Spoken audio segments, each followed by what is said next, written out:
Hi, my name is Kiswana Jones. I'm 36 years old and I have two children. My first son is 17 and he is a junior in high school. And my second son is 2.5 years old and he was born prematurely. He spent 14 months divided between the NICU and the PICU. So he's trach, vent, and G-tube dependent at this time. And he was also born with trisomy 21, which of course is Down syndrome. I think I'm deserving of this scholarship because I am a single mother. I'm not with my oldest child's father. That was someone I dated in high school. I had him when I was 18. And then I had a long stretch for 15 years. It was just my first son. And then I got pregnant with my second son from a relationship that did not work out. And not only are we not together, but we don't even really talk. This is someone that has not accepted the responsibility of taking care of a medically complex child, or probably a child in general. He doesn't help out financially. He doesn't come to see him. He doesn't help me physically, as far as like my son gets home health nursing, but when the nurses don't come in or something happens, I'm the one that has to take over the brunt of either missing work or missing class or anything like that, and he doesn't help me out with any of those things. He actually blocked me. So yeah, so I take care of these things on my own. Right now, I am an LPN. I've been an LPN for 10 years, so that was my career choice before my second son was born. I recently went back to school for RN. I completed 2 semesters, and I'm trying to go to my third semester, which I have to pay out of pocket. Financial aid has run out. Well, this is the last of the financial aid. So I really need some help with my education because I have a couple of more semesters after this third one to attend to, and I've come too far to turn back. So any help or anything that I could get, I'm just trying to get that help, because I mean it's hard. Like, I'm paying out of pocket monthly. I'm also paying to keep a roof over his head. I'm paying for gas. I'm putting the gas in the car to take him to as many appointments, his specialties. He has to see pulmonology because of the vent. He has to see gastrointestinal because of the G-tube. He has to see cardiology because he developed pulmonary hypertension due to his lungs being chronic because he was premature. So they manage that and the medications for that. He sees physical medicine for like equipment to help him, like adaptive chair and a bath chair, because he's not walking even though he's 2.5 years old. He gets physical therapy and stuff, so of course someone has to be home for that when they come. And he also sees developmental pediatrics because of the trisomy 21. So like, we have a busy schedule, and on top of that I work overnight 12 hours. Right now I'm part-time, twice a week. Before he came home from the hospital, I was full-time daytime day shift, which was 3 12-hour shifts a week. But it's like I have to work because I'm the only one that's providing for him. I don't receive any help from his father.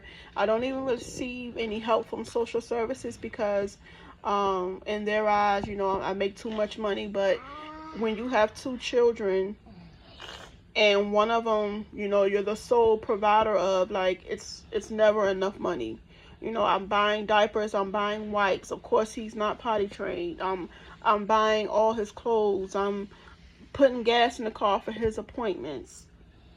I'm buying other supplies that insurance doesn't cover, so the nurses have what they need. Like, I'm buying his body wash. I'm buying the Vaseline for the care around his G-tube. I'm buying Q-tips. I'm buying paper towels because I have nurses that come in my home and they wash their hands, of course, frequently, and they sanitize, but they're not going to use my hand towels in the bathroom. It's more hygienic for them to use paper towels. So I'm buying paper towels. I'm buying the antiseptic wipes, so they can wipe down the surfaces and things like that. I'm buying washer powder because I have to wash his clothes. Like, everything comes out of my pocket. And I really want to finish my education because it would be more beneficial for him. And once I can get school out the way, I can just focus on work and making sure he has everything that he needs. And he is progressing, fairly well, but I don't have that second income, that second help. So that's really why I feel like I am deserving of this scholarship, because I am a mother that's trying. Like, I've been dealt, a hand that I have to play. It's not his fault that he was born early. It's not his fault that he has Down syndrome. It's not his fault that his father doesn't want to be a part of his life. However, I have to make do and do what I need to do. And this video was just going to be me, but he's making his way in it. Say hello, Ace. So yeah, like, he's medically complex, as you can see, and I don't have a nurse on Saturday nights. So it's me. So this is where I'm at on the weekend, I try to make do with the funds and everything that I have on my own, but any assistance would really help me out. And I would never want to take away from anybody that really needs it. But I am, at this time in my life, I am the needy. I am the person that needs it. I need the help. And it's like a major obstacle for wanting to pursue a dream that would not only help me but help my family, but to also have to make sure I'm there and I'm taking care of everything that he needs. So that's pretty much, why I feel like I'm uniquely deserving of this award and pursuing a higher education. I'm already an LPN. I'm trying to go back for my RN. That's what I'm trying to pursue now. And my father actually passed away 2 weeks after my son was born, 3 months early.